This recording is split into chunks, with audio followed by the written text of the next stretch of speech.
Hi! Welcome back to my channel. It's me, Vikay, and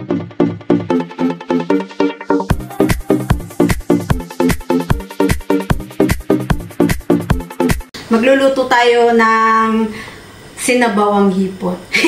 Tom Yum Goong. Sindigang ng Thai. Tamang-tama, may sakit si Bossing, so maganda to para sa kanya. Sabaw at maanghang. Magpapasalamat nga rin pala ako sa mga bago nating kaibigan dito sa YouTube. Thank you. At saka yung mga hindi nang iwan sa akin. Unti-unti nadadagdagan ng aking mga friends. Thank you sa inyo.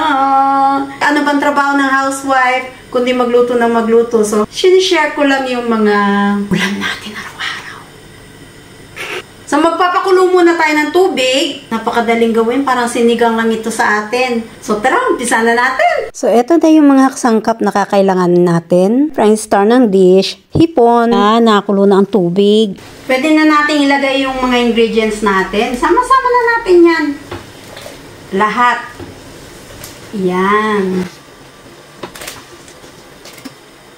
So, magpipiga na ako ng lemon habang naghihintay akong kumulo ang tubig. Hindi ako bumibili ng fix na tom yum paste. Ano to eh?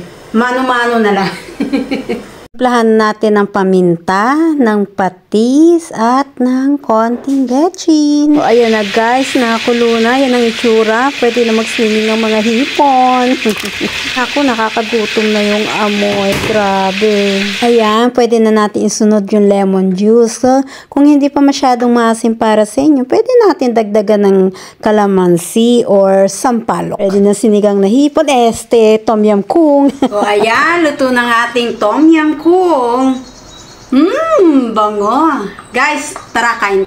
Sana po nagustuhan yung video for today and salamat ulit sa mga bago nating mga kaibigan. Hanggang sa muli. Bye-bye. Ingat po kayong lahat. Saan ba ako tumitingin? Doon eh. Dito pala. Tikman ko. Wow!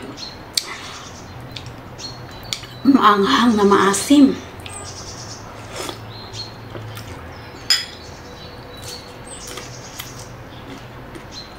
Masarap.